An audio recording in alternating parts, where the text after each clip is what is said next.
I'm joined on set by a creative, a film director who's done some work at Hollywood and also owns an animation studio here in Zimbabwe's capital, Harare. And that, of course, is Pious Nyenyewa. Hi, Pious. Good morning and welcome to Morning Rush. Well, thank you for having me on this very beautiful morning. Fantastic. Of course, we were looking forward to this conversation and, just to understand how your journey has actually played out. And of course, I understand your studio is called Alula. Would you want to shed more light on that? And also the inspiration behind naming it Alula and what this means, in this interesting expedition? Well, the goal of Alula, or like the reason why we started the studio, is we wanted to up the production quality in terms of animation that you get in this region. I mean, Zimbabwe is not really known. I mean, Africa in general is not really known for good animation, and it's almost become like a fact that you get mediocre to low quality animation. And the studio, our goal was to change the narrative in that respect, I guess, which is the reason why we got, big, giant companies like the Walt Disney looking at us, because they're like, whoa, you guys are doing such great work, from a third world country. And the name in itself, Alula, means, the part of a chicken wing, because it's a trifold system, yeah. The tiny little finger that you just cut off, yeah. That's the Alula. It's a biological evolution in birds. So bigger birds of prey interesting can fly higher because they can control the wind with the Alula. Okay. Fascinating. Tell me about the inspiration and how you found yourself in the animation category and how you got inspiration to actually take that leap there. Initially, it was just growing up on ZTV, watching your 2 p.m. cartoons to 4 p.m. And what was fascinating was, how are they able to mimic life? Personally, I've always been a good draftsman. I could draw growing up. So naturally, you go from like drawing your favorite superhero to like, I want the superhero to move. But then you get to a point where you see the meaningful impact that animation has. And I think a lot of people call them a Popeye, almost like to belittle them. But this is what raises their children. And culturally, we want to inject so much entertainment that our kids don't get to grow up speaking, a foreign language or understanding a foreign culture, because that's what they're absorbing through cartoons. Right. Just yesterday, just before the show, of course, we were talking about how yesterday I came across some of the social media posts about Kizazi and some of the work that you're doing here in Zimbabwe. Would you want to take us through the launch and also tell us what Kizazi is and what it's all about? Earlier on, we were discussing Alula. Now we've got Kizazi. Mm-hmm. What is Kizazi? And shed more light on that. Kizazi is a brilliant anthology series by Triggerfish through Disney.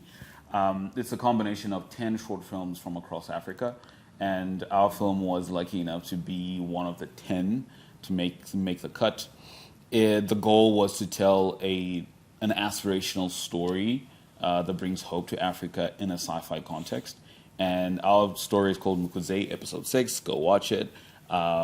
It takes place in the Great Zimbabwe, in an alternate universe of Great Zimbabwe. I don't want to spoil too much, but there are 10 amazing directors from all across Africa and Zimbabwe. We made the cut. How about that?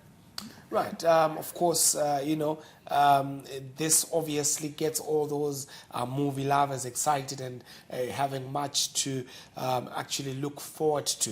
Now, let's talk about Alula and some of the potentialities that exist there. Are you looking at perhaps training other interested creatives as well in the pipeline? Absolutely. Our goal when we started, obviously, as a studio, we just want to make content. But then you realize that there's a giant hole in terms of like finding artists who can join the studio, competent artists. So what we've been doing, we've partnered with the French Embassy. We just recently had a masterclass. We invited some of our directors from South Africa. We had a 4-day masterclass. So this is something that really, really helps, because we want Zimbabweans to also join in this animation trade, because as a business, it needs to make sense too. It needs to make money. So that's something that we've been doing quite lately, partnering with organizations who can fund this, because education sometimes is expensive. But there are people who are willing to put money into that education. And so, yeah. critics often contend that when it comes to such kind of productions, there is what appears to be a very, very huge funding gap that the continent perhaps suffers from in that specific area. What is your perspective on that? And what do you think can be done, should be done, or could be done to change the narrative? Absolutely, there is a gap. That's one of the reasons why there's not so much animation here, because the amount of time it takes for you to produce something that's good and the amount of investment you need and education you need. There's not a lot of people putting money in that, but they don't understand the impact of that. It's really sad that you would get... It's sad and great to get big companies like the Walt Disney Company investing in African stories, but then you have companies here who are capable of putting actual money into it that just don't understand the value of it. So our goal is to really change that dynamic, and it's working. You know, you're getting people, hey, look at me, I'm on ZTN, right? So something is happening. So, I mean, the government in itself has to take it serious. The Minister of Entertainment and whatnot, they have to take it serious because they need to understand what film and animation does for the youth growing up. Right, of course, we just talked about the complicated stuff. Let's take it back to the lighter side, back to Kizazi. Some of the characters that are portrayed there, are they fictional characters, or it's actually based on maybe some real-life experiences or some real-life characters that you encountered in the navigation of your life journey? So, on our film, episode 6, I can't speak for other films, but on our film, location-wise, it is the Great Zimbabwe. It's like, I think it's the one location that is actually mentioned in the whole anthology. It is based in the Great Zimbabwe. Wow. In terms of characters, we have two protagonists. We have Mukudze, who's the main protagonist. He is based partially on like some version of me growing up, and my cousin was actually called Mukudze. Okay. And then Rumbi is based off of my sister. Her name is Rumbi, and the likeness is based off of my wife, who was my girlfriend. So I'll bring that up in every argument. Wow. I can't wait to get more of that. Now, just as we round up this particular segment, what are your final thoughts? What you want to speak in terms of the Zimbabwean film landscape, and how perhaps possibilities and cross-pollination can be achieved with the rest of the world in just a minute? Well, I'd say it is a growing market. A lot of people are now getting into entertainment, and they really, really craving for entertainment, which reflects the way that they live.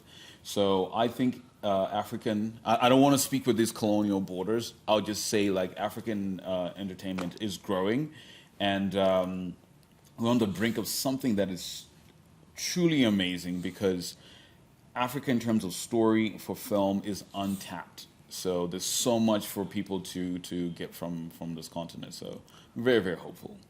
Well, of course, that was Pious Nyenyewa, a film director who's done some work at Hollywood, and of course has recently launched an animation studio in Zimbabwe with much and many productions to actually look forward to. Once again, Pious, thank you. Thank you very, very much. This is amazing. On Morning Rush.